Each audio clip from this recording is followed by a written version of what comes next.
धर्म की जय हो, अधर्म का नाश हो, प्राणियों में सद्भावना हो, विश्व का कल्याण हो, विश्व का उद्धार हो।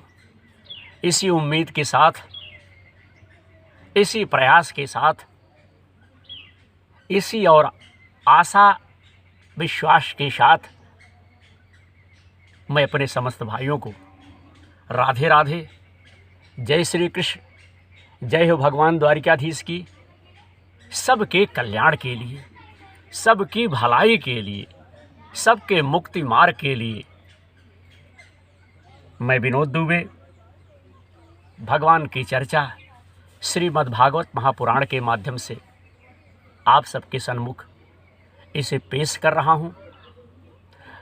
अगर हमारे देशवासियों को, हमारे भाइयों को, हमारे मित्रों को अगर यह विचार अच्छा लगे, यह कार्यक्रम अच्छा लगे, तो हमारे कार्यक्रम से जुड़े और साथियों मनुष्य बनिए, मनुष्य बनिए। मनुष्य बन के जिस प्रकार मनुष्य का कर्तव्य है, जिस प्रकार से मनुष्य का कार्य है, उसी प्रकार से आप सब अपना कार्य करें। बोले गुरुदेव महाराज की जय, गंगा मैया की जय, संत समाज की जय, विद्वान भाइयों की जय, पवित्र भूमि उत्तर प्रदेश की जय, मथुरा वृंदावन की जय, चित्रकूट धाम की जय, कामतानाथ की जय, पवित्र मंदाकिनी की जय, समस्त देशवासियों की जय। हरिओम नारायण। साथियों, आज इस प्रसंग में हम अष्टांग योग विधि क्या है, इस वीडियो के माध्यम से इस पर थोड़ी सी चर्चा हम करेंगे। हमारे इस प्रयास में, इस कार्यक्रम में, इस काम में अगर कहीं विद्वान भाइयों की जानकारी में कोई त्रुटि हो, कोई कमी हो, कोई दोष हो, तो हमारे विद्वान भाई, कथावाचक भाई, साधु संत ऋषि मुनि योगी तपस्वी तांत्रिक अवघड़ी जितने भी लोग हैं हमें क्षमा करेंगे। मैं आपका छोटा भाई प्रयास कर रहा हूँ, इसलिए कि संसार में जितने भी मनुष्य हैं सबको प्रयास करना चाहिए, सबको अपना कार्य करना चाहिए और प्रयास करने पर कुछ ना कुछ जरूर प्राप्त होता है भगवान के कार्य में। अति संघर्षण जो कर कोई, प्रगट अनल चंदन ते हुई। अगर जीवन में संघर्ष किया जाए तो कुछ ना कुछ जरूर प्राप्त होगा। हरिओम, राधे कृष्ण, नारायण, हरिओम। भैया, कपिल भगवान कहते हैं कि हे माता जी, अब मैं तुम्हें सबीज योग का लक्षण बताता हूँ, सुनाता हूँ, कहता हूँ, जिसके द्वारा चित्त एवं प्रसन्न होकर परमात्मा के मार्ग में प्रवृत्त हो जाता है। यथाशक्ति शास्त्र विहित स्वधर्म का पालन करना तथा शास्त्र विरुद्ध आचरण का परित्याग करना, प्रारब्ध के अनुसार जो कुछ मिल जाए उसी में संतुष्ट रहना, आत्मज्ञानियों के चरणों की पूजा करना, विषय वासनाओं को बढ़ाने वाले कर्मों से दूर रहना, संसार बंधन से छुड़ाने वाले धर्मों में प्रेम करना, पवित्र और परमित भोजन करना, साथ ही साथ निरंतर एकांत और निर्भय स्थान में रहना। साधु संत भैया काहे को एकांत में रहते थे? वहाँ धर्म कर्म पूजा पाठ में कोई व्यवधान उत्पन्न नहीं होता। हम लोग तो ग्रामीण क्षेत्र में है। ग्रामीण क्षेत्र में आप देखते होंगे कि इस वीडियो में तरह तरह की ध्वनि, तरह तरह की आवाज़ें, तरह तरह का विचार आप सब तक पहुंचता रहता है। आप उन विचारों की तरफ ध्यान ना दें। तो भैया, निर्भय स्थान में रहना, मन, वाणी और शरीर से किसी जीव को ना सताना, सत्य बोलना, चोरी ना करना, आवश्यकता से अधिक वस्तुओं का संग्रह ना करना, जितनी आवश्यकता हो उतनी चीज़ों को एकत्रित करना, उतनी चीज़ों को रखना, ब्रह्मचर्य का पालन करना, तपस्या करना, धर्म पालन के लिए कष्ट सहना, बाहर भीतर से पवित्र रहना, शास्त्रों का अध्ययन करना, साथ ही साथ साथियों भगवान की पूजा करना, वाणी का संयम करना, उत्तम आसनों का अभ्यास करके स्थिरता पूर्वक बैठना, धीरे धीरे प्राणायाम के द्वारा सांस को जीतना, इंद्रियों को मन के द्वारा विषयों से हटाकर अपने हृदय में ले जाना।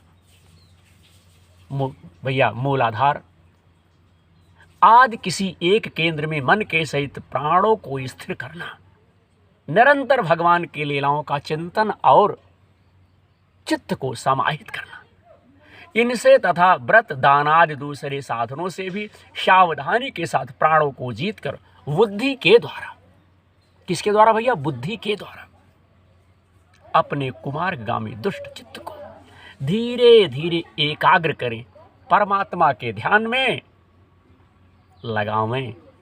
जय जय श्री कृष्ण। पहले आसन को जीते, फिर प्राणायाम के अभ्यास के लिए पवित्र देश में कुश मृग चर्मात से युक्त आसन बिछावें, उस पर शरीर को सीधा और स्थिर रखते हुए सुखपूर्वक बैठकर अभ्यास करें, प्रयास करें।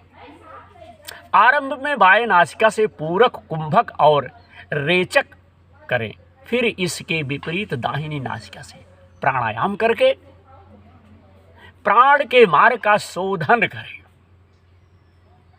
जिससे चित्त स्थिर हो और निश्चल हो जाए।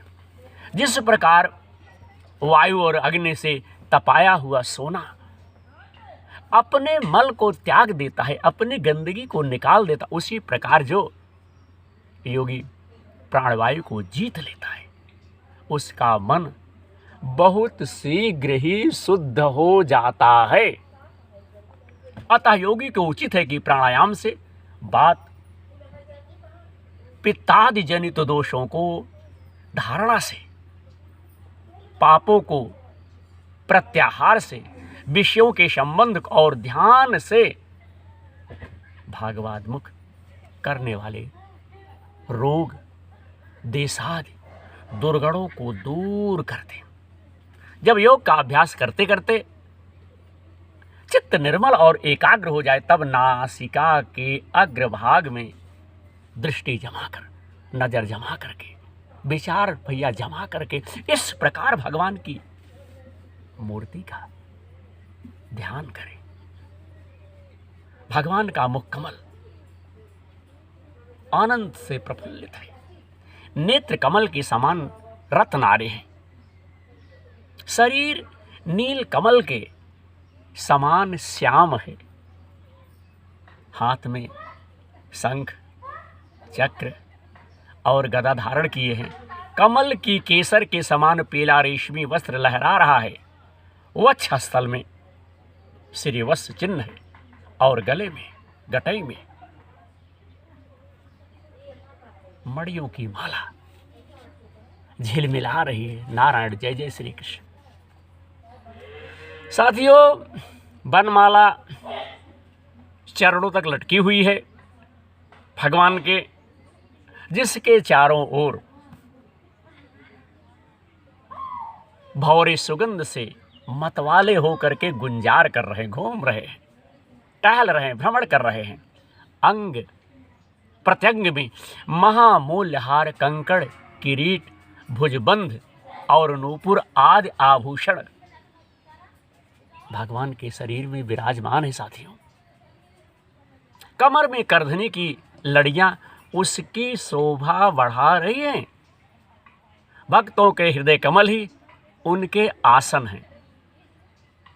उनका दर्शनीय श्याम सुंदर स्वरूप अत्यंत शांत एवं मन और नयनों को आनंदित करने वाला है। उनकी अति सुंदर किशोर अवस्था वे भक्तों पर कृपा करने के लिए आतुर हो रहे हैं, उतावले हो रहे हैं। भगवान बड़ी मनोहर झांकी है। भगवान सदा संपूर्ण लोकों से वंदित हैं। उनका पवित्र यश परम कीर्तनीय है। और वह राजा बलि आदि परम यशस्वियों के भी यश को बढ़ाने वाले हैं। इस प्रकार श्री नारायण देव का संपूर्ण अंगों के सहित तब तक ध्यान करें, तब तक उनकी आराधना करें जब तक चित्त वहां से हटे ना। भगवान की लीलाएं बड़ी दर्शनीय है साथियों। अतः अपनी रुचि के अनुसार खड़े हुए, चलते हुए, बैठे हुए, पौड़े हुए, सोए हुए, लेटे हुए अथवा अंतर्यामी रूप में भी स्थित हुए उनके स्वरूप का विशुद्ध भययुक्त चित्त से चिंतन करें। इस प्रकार योगी जब यह अच्छी तरह देख ले कि भागवत ग्रह में चित्त की स्थिति अब हो गई है, तब वह उनके समस्त अंगों में लगे हुए चित्त को विशेष रूप से एक एक अंग में लगाएं। भगवान के चरण कमलों का ध्यान करना चाहिए। वह वज्र, अंकुश, ध्वजा और कमल के मंगलमय चिन्हों से युक्त है तथा अपने उभरे हुए लाल लाल शोभामय नख चंद्रमंडल की चंद्रका से ध्यान करने वाले हृदय के अज्ञान रूप घोर अंधकार को दूर कर देते हैं, खत्म कर देते हैं भगवान। इन्हीं की धोवन से नदियों में श्रेष्ठ गंगा जी प्रकट हुई हैं, जिनके पवित्र जल को मस्तक पर धारण करने के कारण स्वयं मंगल रूप श्री महादेव जी और भी अधिक मंगलमय हो गए हैं। जय हो भगवान भोलेनाथ की। वह अपना ध्यान करने वाले के पाप रूप पर्वतों पर छोड़े हुए इंद्र के वज्र के समान हैं। भगवान के इन चरण कमलों का चिरकाल तक चिंतन करना चाहिए भैया। हरिओम नारायण। भव भय हारी अजन्मा श्रीहरि की दोनों पिंडलियों एवं घुटनों का ध्यान करें, जिनको विश्व विधाता ब्रह्मा जी की माता सुरवंदिता कमल लोचना लक्ष्मी जी अपनी जांघों पर रखकर अपने कांतिमान कर किशलों की कांति से लाड लड़ाती रहती हैं। भगवान की जांघों का ध्यान करें, जो अलसी के फूल के समान नील वर्ण और बल की निधि है तथा गरुड़ जी की पीठ पर शोभमान है। भैया गरुड़ जी की पीठ पर शोभमान है। भगवान के नितंब का ध्यान करें, जो एड़ी तक लटके हुए पीतांबर से ढका हुआ है और उस पीतांबर के ऊपर साथियों पहनी हुई सुवर्णमयी करधनी की लड़ियों को आलिंगन कर रहे हैं। संपूर्ण लोकों के आश्रय स्थान भगवान के उदर देश में स्थित नाभि सरोवर का ध्यान करें। इसी में ब्रह्मा जी का आधारभूत सर्वलोकमय कमल प्रकट हुआ है। फिर प्रभु के श्रेष्ठ मरकतमणि सादृश दोनों स्तनों का चिंतन करें, जो वक्ष स्थल पर पड़े हुए शुभ्र हारों की किरणों से गौरव वर्ण जान पड़ता है। इसके पश्चात पुरुषोत्तम भगवान के वक्ष स्थल का ध्यान करें, जो महालक्ष्मी का निवास स्थान और लोगों के मन एवं नेत्रों को आनंद देने वाले। फिर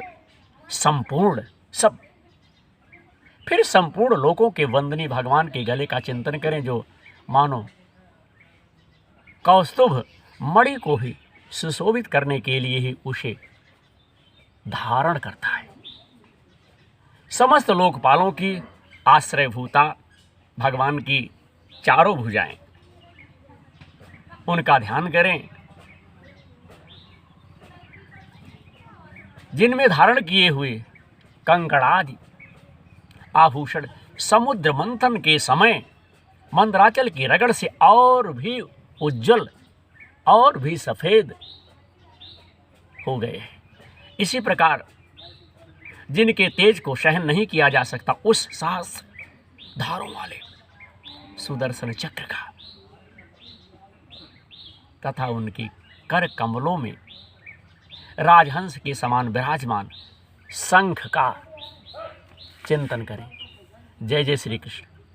फिर विपक्षी वीरों के रुधिर से सनी हुई प्रभु की प्यारी कौमोदय की गदा का भौरों के शब्द से गुंजायमान वनमाला का और उनके कंठ में सुशोभित संपूर्ण जीवों के निर्मल तत्व रूप कौस्तुभ मणि का ध्यान करें। हरिओम। भक्तों पर कृपा करने के लिए ही, भगवान भक्तों के ऊपर भी कृपा करने के लिए यहाँ साकार रूप धारण करने वाले श्री हरि के मुख कमल का ध्यान करें, जो सुधड़ नासिका से सुशोभित है और झिलमिलाते हुए मकराकृत कुंडल के हिलने से अतिशय प्रकाशमान स्वच्छ कपोलों के कारण बड़ा ही मनोहर जान पड़ता है। काली काली घुघराली अलकावली से मंडित भगवान का मुखमंडल अपनी छब के द्वारा भ्रमरों से सेवित कमल कोश का भी तिरस्कार कर रहा है और उनके कमल सादृश विशाल एवं चंचल नेत्र उस कमल कोश पर उछलते हुए मछलियों के जोड़े की शोभा को मात कर रहे हैं। अनंत भूलताओं से सुशोभित साथियों, भगवान के ऐसे मनोहर मुखारविंदों की मन में धारणा करके आलस्य रहित ही उसी का ध्यान करें। हृदय गुहा में चिरकाल तक भक्तिभाव से भगवान के नेत्रों की चितवन का ध्यान करना चाहिए, जो कृपा से और प्रेम भरी मुस्कान से क्षण क्षण अधिकाधिक बढ़ती रहती है, विपुल प्रसाद की वर्षा करती रहती है और भक्तजनों के अत्यंत घोर तीनों तापों को शांत करने के लिए ही प्रकट हुई है। श्री हरि का हास्य प्रणत जनों के तीव्र से तीव्र शोक के अश्रु सागर को सुखा देता है और अत्यंत उदार है। मुनियों के हित के लिए, कामदेव को मोहित करने के लिए अपनी माया से श्री हरि ने अपने भूमंडल को बनाया है। उनका ध्यान साथियों करना चाहिए। जय जय श्री कृष्ण। अत्यंत प्रेमार्ध भाव से अपने हृदय में विराजमान श्री हरि की खिलखिलाकर हंसने का ध्यान करें, भगवान के हंसने का ध्यान करें। जो वस्तु ध्यान के योग्य है तथा जिसमें ऊपर और नीचे की दोनों होठों की अत्यधिक अरुण क्रांति के कारण उनके कुंदकली के समान शुभ्र छोटे छोटे दांतों पर लालिमा से प्रतीत होने लगी है, इस प्रकार ध्यान में तन्मय होकर उनके सिवा किसी अन्य पदार्थ को देखने की इच्छा आप ना करें। हरिओम जय श्री कृष्ण। इस प्रकार के ध्यान के अभ्यास से साधक का श्री हरि में प्रेम हो जाता है बंधु, उनका हृदय भक्ति से द्रवित हो जाता है। शरीर में आनंदारिकृतिक कारण रोमांच होने लगते हैं। उत्कंठा जनित प्रेमाशुओं की धारा में वह बारंबार अपने शरीर को नहलाता है और फिर मछली पकड़ने के कांटे के समान श्री हरि को अपनी ओर आकर्षित करने के साधन रूप अपने चित्त को भी धीरे धीरे ध्येय वस्तुओं से हटा लेता है। जैसे तेल आदि के चुक जाने पर दीप शिखा अपने कारण रूप तेजस तत्व में लीन हो जाती है, वैसे आश्रय विषय और राग से रहित होकर मन शांत ब्रह्माकार हो जाता है। इस अवस्था के प्राप्त होने पर जीव गुण प्रवाह रूप देहादि उपाधि के निवृत्त हो जाने के कारण ध्याता, ध्येय आदि विभाग से रहित एक अखंड परमात्मा को ही सर्वत्र अनुगत देखता है। योगाभ्यास से प्राप्त हुई चित्त की इस अविद्या रहित लय रूप निवृत्ति से अपनी सुख दुख रहित ब्रह्म रूप महिमा में स्थिर होकर परमात्मा तत्व का साक्षात्कार कर लेने पर वह योगी जिस सुख दुख के पहले अज्ञानवश अपने स्वरूप में देखता था, उसे अब अविद्याकृत अहंकार में ही देखता है।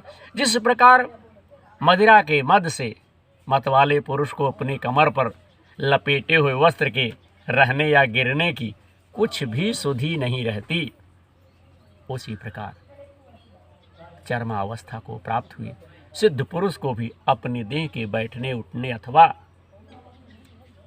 दैवश कहीं जाने या लौट आने के विषयों में कुछ भी ज्ञान नहीं रहता, कुछ भी जानकारी नहीं रहती, क्योंकि वह अपने परमानंद स्वरूप में स्थिर हो गया है। उनका शरीर तो पूर्व जन्म के संस्कारों के अधीन है, अतः जब तक उनका प्रारब्ध शेष है तब तक वह इंद्रियों के सहित जीवित रहता है। किंतु जिसे समाधि पर्यंत योग की स्थिति प्राप्त हो गई है और जिसने परमा तत्व को भी भली भांति जान लिया है, वह सिद्ध पुरुष पुत्र कलताद के सहित इस शरीर को स्वप्न में प्रतीत होने वाले शरीर के समान फिर स्वीकार नहीं करता भैया। फिर उसमें अहता ममता नहीं रह जाती, कुछ नहीं रह जाता। जिस प्रकार अत्यंत अस्नेह के कारण पुत्र और धनादि में भी साधारण जीवों की अल्प बुद्धि रहती है, किंतु थोड़ा सा विचार करने से ही वह उनमें अस्पष्टता अलग दिखाई देती है, उसी प्रकार जिन्हें यह अपना आत्मा ज्ञान आत्मा मान बैठा है, उस देहात से भी उनका साक्षी पुरुष पृथक ही है। जिस प्रकार जलती हुई लकड़ी से चिंगारी से स्वयं अग्नि से ही प्रकट हुई धुएं से तथा अग्नि रूप मानी जाने वाली उस जलती हुई लकड़ी से ही अग्नि वास्तव में पृथक ही है, उसी प्रकार भूत इंद्रिय और अंतःकरण से उनका साक्षी आत्मा अलग है तथा जीव कहलाने वाले उस आत्मा से भी ब्रह्मा भिन्न है। जिस प्रकार देह दृष्टि से जरायुज, अंडज, स्वेदज और भैया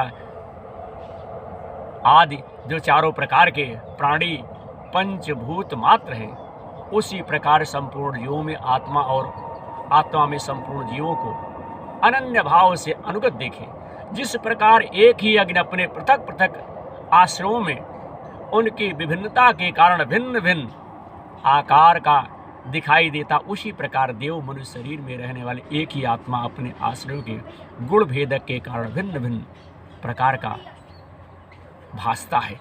अतः भगवान का भक्त जीवों के स्वरूप को छिपा देने वाले कार्य कारण रूप से परिणाम को प्राप्त हुई भगवान की इस औचित शक्तिमयी माया को भगवान की माया से ही जीतकर अपने वास्तविक स्वरूप